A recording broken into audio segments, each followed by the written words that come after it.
Y hay que recordar que la ciencia más puramente práctica ataca desde este punto de vista al mal mental, no intenta discutirlo como una herejía sino simplemente quebrarlo como un encantamiento. Ni la ciencia moderna ni la religión antigua creen en la completa libertad del pensamiento. La teología reprime ciertos pensamientos que llama blasfemos. La ciencia reprime ciertos pensamientos que llama morbosos. Por ejemplo, algunas sociedades religiosas, más o menos exitosamente, quieren alejar al hombre del pensamiento sexual. La nueva sociedad científica intenta alejarlo del pensamiento de la muerte, que es un hecho, pero es considerado como un hecho morboso. Y atendiendo a aquellos cuya morbosidad tiene un dejo de manía, la ciencia moderna se preocupa de la lógica, mucho menos que un derviche en pleno baile. En esos casos, no es suficiente que el hombre desgraciado desee la verdad, debe desear la salud. Nada puede salvarlo excepto una ciega ansiedad de normalidad. Ningún hombre debe creerse a salvo del desequilibrio mental, porque es el órgano que actúa el pensamiento el que se vuelve enfermo, ingobernable, como si fuera independiente. Solo puede salvarlo la voluntad o la fe. Desde que empieza a actuar su razón, actúa en la antigua ruta circular, girará en torno de su círculo lógico, igual que un hombre en un coche de tercera clase de Juno Circle, girará en torno de Juno Circle, hasta que realice el voluntario, vigoroso y místico acto de bajarse en Gower Street. Aquí, la decisión lo es todo, una puerta debe cerrarse para siempre. Cada remedio es un remedio desesperado. Cada cura es una cura milagrosa. Curar a un hombre no es discutir con un filósofo, es arrojar un demonio. Y por apaciblemente que trabajen en el asunto los doctores y los filósofos, su actitud es profundamente incomprensiva. Su actitud es esta, que el hombre debe dejar de pensar, si quiere seguir viviendo. Tal tratamiento es una amputación intelectual. Si tu cabeza te perturba, córtatela, porque es mejor entrar al reino de los cielos no solamente como un niño sino como un imbécil, que ser arrojado con la inteligencia al infierno. Oh Ann Bell. Tal es el loco de los experimentos. Por lo general es un razonador, y con frecuencia un razonador acertado. Sin duda se le podrá derrotar en un terreno puramente racional planteándole su caso con lógica. Pero se le puede plantear con mayor precisión en términos más generales y aún más estéticos. Está encerrado en la pulcra y lúcida prisión de una sola idea. Se ha aguzado hasta un penoso extremo. Carece de la indecisión del sano y de su complejidad. Ahora, según expliqué en la introducción, me propongo ofrecer en estos primeros capítulos, no tanto el diagrama de una doctrina, cuanto algunas imágenes de un punto de vista. Y he sido extenso describiendo mi visión del maniático, por esta razón, porque así como me impresiona el maniático, así me impresionan muchos pensadores modernos. Esa inconfundible nota que me llega de Ann Bell, la escucho también de muchas cátedras de ciencia y de muchas aulas de hoy día, y muchos médicos de alienados, tienen de alienados algo más que su especialidad. En todo se manifiesta esa combinación que hemos notado, la combinación de una razón expansiva y extenuante, con un sentido común contraído y restringido. Son universales en cuanto se aferran a una explicación razonable y la llevan hasta muy lejos. Pero una muestra puede prolongarse hasta siempre y ser, no obstante, una pequeña muestra. En un tablero de ajedrez, ven el blanco sobre el negro. Si el universo entero está pavimentado como el tablero, siempre siguen viendo el blanco sobre el negro. Como el lunático, no pueden alterar su punto de vista, no pueden hacer un esfuerzo mental y repentinamente ver lo negro sobre blanco. Tomen primero el caso más obvio del materialismo. Para dar una explicación del mundo, el materialismo tiene una especie de simplicidad insana. Tiene justo la cualidad del argumento de loco, nos hace sentir simultáneamente que todo lo abarca y que todo lo deja afuera. Contemplen un materialista sincero o eficiente como por ejemplo McCabe, y tendrán esa exacta y exclusiva sensación. Lo comprende todo, y todo parece no merecer la pena de ser comprendido. Sus cosmos puede ser completo en cada remache y en cada engranaje, pero aún así, su cosmos es más pequeño que nuestro mundo. En cierta forma, su plan, como el lúcido plan de loco, parece insensible a las remotas energías y a la completa indiferencia de la Tierra, es no pensar en las realidades de la Tierra, en los pueblos que luchan, en las madres, en el primer amor y en el terror extendido sobre el mar. La Tierra es tan vasta y el cosmos tan pequeño. El cosmos es algo así como el agujero más pequeño en el cual un hombre puede esconder su cabeza. Hay que entender que ahora no discuto la relación de esas creencias con la verdad, sino, por el momento, solamente sus relaciones con la salud. Más compenetrados con el argumento, espero atacar el punto de la verdad objetiva. Aquí solo hablo de un fenómeno psicológico.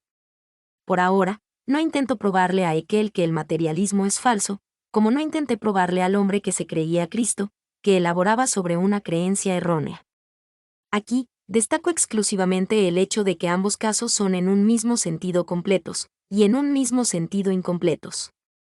Se puede explicar que la indiferencia pública detiene en Anbel a un hombre diciendo que esa detención es la crucifixión de un Dios que el mundo no merecía. La explicación explica. Similarmente se puede explicar el orden universal, diciendo que todas las cosas, aun las almas de los hombres, son hojas inevitablemente distribuidas en un árbol por completo inconsciente y ciego destino de la materia. La explicación explica, a pesar de no explicar tan completamente como la explicación de loco.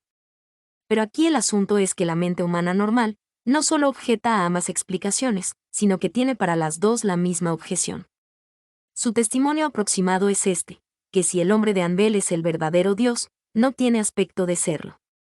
Y similarmente, que si el cosmos del materialista es el verdadero cosmos no tiene aspecto de cosmos. La cosa se empequeñece. La deidad es menos divina que varios hombres, y, según Haeckel, el conjunto de la vida es algo mucho más trivial, gris y estrecho, que varios aspectos aislados de ella. Las partes parecen mayor que el todo. Porque debemos recordar que la filosofía materialista, sea o no sea verdadera, tiene por cierto muchas más limitaciones que cualquier religión. En un sentido, por supuesto, todas las ideas inteligentes son limitadas. No pueden ser más vastas que sí mismas. Un cristiano está restringido solamente en el sentido en que está restringido un ateo. No puede pensar que el cristianismo es falso y seguir siendo cristiano, y el ateo no puede pensar que el ateísmo es falso y seguir siendo ateo. Pero siendo las cosas como son, hay un aspecto especial en el cual el materialismo tiene más restricciones que el espiritualismo. El señor McCabe piensa que soy un esclavo porque no me es permitido creer en el determinismo. Creo que el señor McCabe es un esclavo porque no le está permitido creer en las hadas. Pero si examinamos las dos prohibiciones, veremos que la suya es mucho más absoluta que la mía. El cristiano es muy libre de creer que en el mundo hay un conjunto de ordenamientos establecidos y de sucesos inevitables. Pero el materialista no puede aceptar ni el más mínimo dejo de espiritualismo o de milagro. Al pobre señor McCabe no le está permitido admitir la posibilidad de que exista un geniecillo ni escondido en una flor. El cristiano admite que el universo es variado y aún mezclado, tal como el hombre cuerdo admite su propia complejidad. El hombre cuerdo sabe que tiene un poco de bestia, un poco de demonio, un poco de santo y un poco de ciudadano. Y lo que es más, el hombre realmente cuerdo admite tener, sabe que tiene, algo de loco. Pero el mundo materialista es muy sólido y simple, así como el loco está completamente seguro de ser cuerdo. El materialista está seguro de que la historia es simplemente y solamente una cadena de casualidades, así como la interesante persona que se mencionó antes, está segura de ser simplemente y solamente un pollo. Los materialistas y los locos nunca tienen dudas. Las doctrinas espirituales actualmente no limitan la mente tanto como las negaciones materialistas. Aun creyendo en la inmortalidad, no necesito pensar en ella. Pero si no creo en la inmortalidad, no debo pensar en ella. En el primer caso la ruta está abierta y puedo llegar tan lejos como quiera. En el segundo, la ruta está cerrada. Pero el caso es aún más concluyente y el paralelo con la locura, más extraño todavía. Porque nuestro caso era contra la agotadora y lógica teoría del lunático, que bien o mal, destruía gradualmente su humanidad.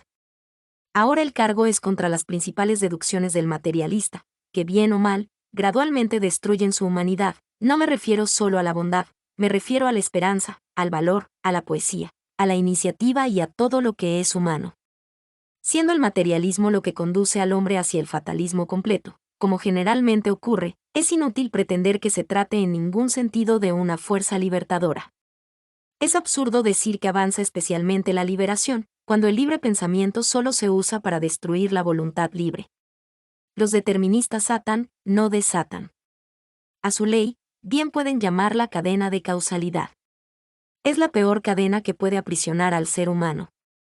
Si gustan, pueden usar el lenguaje de la libertad en la enseñanza materialista, pero salta a la vista que tal lenguaje es en ese uso tan. Pueden decir que el hombre empleara para conversar con el hombre encerrado en el manicomio. Si gustan, pueden decir que el hombre es libre de pensar que es un huevo hervido. Pero seguramente es de más peso e importancia el hecho de que si es un huevo hervido, no es libre de comer, beber, dormir, caminar o fumarse un cigarrillo. Si gustan, igualmente pueden decir que el audaz especulador determinista es libre de no creer en la voluntad libre. Pero en tal caso, es de mucho más peso e importancia el hecho de que no es libre de alabar, de maldecir, de agradecer, de justificar, de discutir, de castigar, de resistir a la tentación, de agitar muchedumbres, de perdonar pecadores, de reprimir tiranos, o aún de decir gracias por la mostaza. Pasando de este asunto, puedo destacar que existe una extraña mistificación que presenta al fatalismo materialista en cierta manera favorable al perdón, a la abolición de los castigos crueles o de cualquier clase de castigo.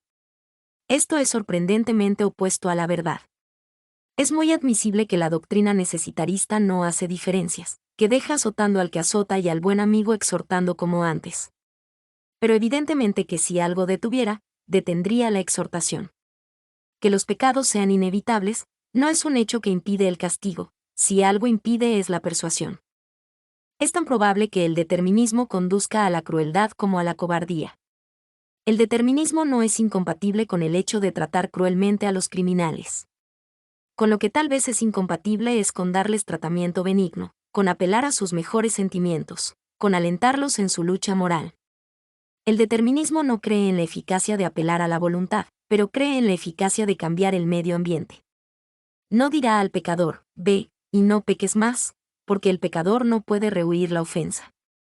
Pero puede sumergirlo en aceite hirviendo, porque el aceite hirviendo es un medio ambiente.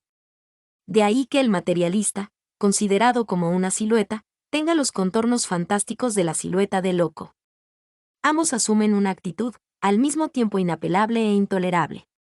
Por supuesto, que todo lo que antecede se puede decir no solo del materialista. Lo mismo podría aplicarse al extremo opuesto de la lógica especulativa. Hay un escéptico mucho más terrible que el que cree que todo comenzó en la materia. Es posible encontrar el escéptico que cree que todo comienza en sí mismo. Él no duda de la existencia de los ángeles o de los demonios, sino de la de los hombres y las vacas. Para ese, sus propios amigos no son sino una mitología hecha por él. Creó su propio padre y su propia madre. Esta fantasía horrenda tiene algo decididamente atrayente para el egoísmo en cierta forma místico de nuestros días. Aquel editor que pensaba que los hombres que se tenían fe, llegarían, esos buscadores del superhombre que siempre creen encontrarlo mirándose al espejo, esos escritores que hablan de imprimir su personalidad en vez de crear vida para el mundo, toda esa gente está realmente a una cuarta de aquella vaciedad horrible. Entonces, cuando en torno al hombre el mundo se haya oscurecido como una mentira, cuando los amigos se desvanezcan espíritus y vacilen los cimientos de la tierra, entonces, cuando no creyendo en nada y en nadie el hombre se encuentre a solas en su pesadilla, entonces el gran lema individualista se trazará sobre él como una ironía vengadora. Las estrellas apenas serán puntos en la oscuridad de su propio cerebro, el rostro de la madre solo será un ensayo de su lápiz loco en las paredes del calabozo. Pero sobre la puerta de su celda se habrá escrito con horrible verdad, cree en sí mismo. No obstante, lo único que nos concierne aquí es destacar que este extremo del pensamiento egoísta encierra y exhibe la misma paradoja que el otro extremo del materialismo. En teoría es igualmente completo e igualmente lisiado en la práctica. En bien de la claridad, es más fácil exponer la idea diciendo que un hombre puede creer que siempre vive en un sueño. Pero evidentemente no se le puede ofrecer una prueba positiva de que no sueña por la sencilla razón de que no hay prueba que no se le pueda ofrecer igualmente mientras está soñando. Pero si el hombre comienza a incendiar Londres y dice que el ama de llaves pronto lo llamará a tomar el desayuno, lo tomaríamos y lo llevaríamos con otros lógicos a un lugar que se ha mencionado con frecuencia en el transcurso de este capítulo. El hombre que no puede creer a sus sentidos y el hombre que no puede creer en nada, son igualmente insanos. Pero no es posible probar el desequilibrio por un error de sus argumentos sino por la manifiesta equivocación conjunta de sus vidas. Ambos se han encerrado en sendas cajas pintadas interiormente con el sol y las estrellas. Los dos son incapaces de salir, uno a la salud y la dicha del cielo, otro a la salud y la dicha de la tierra. Su posición es muy razonable, y aún más, en cierto sentido es infinitamente razonable, así como una moneda de 10 centavos es infinitamente redonda. Pero hay algo así como una infinidad mezquina, una humillada y esclavizada eternidad. Es entretenido advertir que muchos místicos o escépticos modernos han tomado como insignia un símbolo oriental, que es muy el símbolo de esta nulidad extrema. Representan la eternidad por una serpiente con la cola en la boca. Hay un admirable sarcasmo en esta imagen de una comida poco satisfactoria. La eternidad del materialismo fatalista, la eternidad de los teósofos arrogantes y de los científicos encumbrados de hoy, está bien representada por la serpiente que se come la cola, un animal degradado que destruye hasta su propio ser. Este capítulo es puramente práctico y se refiere al principal signo y elemento actual de la insania, que es, en resumen, la razón usada sin base, la razón en el vacío. El hombre que comienza a pensar sin la base de un primer principio adecuado, enloquece, es el hombre que empieza por el mal lado. Y en las páginas que siguen tenemos que tratar de descubrir cuál es el buen extremo. Pero podemos preguntar, a guisa de conclusión, si esto es lo que vuelve loro al hombre, ¿qué es lo que lo conserva cuerdo? Hacia el fin de este libro espero dar una respuesta concluyente. Algunos pensarán que una respuesta demasiado concluyente. Más por el momento, y en la misma forma netamente práctica, es posible dar una respuesta referente a lo que en la actual historia de la humanidad puede conservar cuerdos a los hombres. Mientras tienen misterios, tienen salud. Cuando se destruye el misterio, se crea la morbosidad. El hombre común siempre ha sido cuerdo, porque el hombre común siempre ha sido místico. Siempre ha aceptado la nebulosidad. Siempre ha tenido un pie en la tierra y otro en el país de las hadas. Siempre ha conservado la libertad de dudar de sus dioses, pero, contrariamente a los agnósticos de hoy, también ha conservado su libertad de creer en ellos. Siempre se ha preocupado más de la verdad que de la consistencia. Si vio dos verdades que se contradecían mutuamente, tomó las verdades y la contradicción junto con ellas. Su vista espiritual es estereoscópica, como su vista física. Al mismo tiempo ve dos cosas diferentes, y no obstante, o por lo mismo, las ve mejor. De ahí que siempre haya existido algo como el destino, pero también algo como la libertad de albedrío. De ahí que creyó que de los niños era el reino de los cielos, y que no obstante lo cual, debían obedecer en el reino de la tierra. Admiró a la juventud porque era joven y a la vejez porque no lo era. Es, precisamente donde asociar las aparentes contradicciones, lo que constituye toda la elasticidad del hombre sano. El único secreto del misticismo es que el hombre puede entenderlo todo merced a la ayuda de todo lo que no entiende. El lógico mórbido intenta dilucidarlo todo y solo consigue volverlo todo misterio. El místico permite que algo sea misterioso, y todo lo demás se vuelve lúcido. El determinista hace muy clara la teoría de causalidad y luego descubre que no puede decir por favor a la mucama. El cristiano acepta que la libertad de albedrío siga siendo un misterio sagrado, por eso sus relaciones con la mucama son de una cristalina y luminosa claridad. Pone la simiente del dogma en una oscuridad central, pero la simiente germina y se ramifica en todas direcciones con espontánea y saludable abundancia. Así como hemos tomado al círculo como símbolo de la razón y de la locura, muy bien podemos tomar a la cruz como símbolo al mismo tiempo de la salud y del misterio.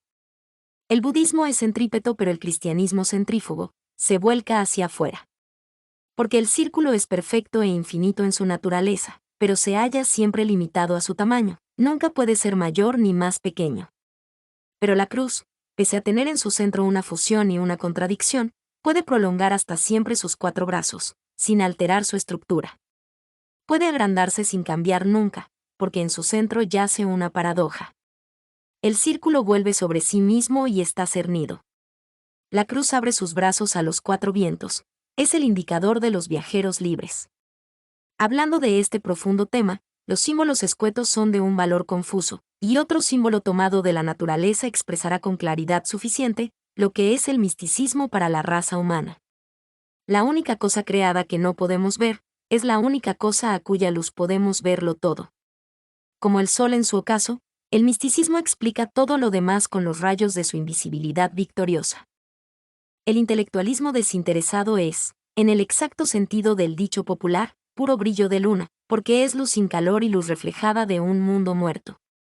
Pero los griegos tenían razón cuando hicieron a Apolo dios de la imaginación y de la sensatez. Luego hablaré de los dogmas de necesidad y de un credo especial.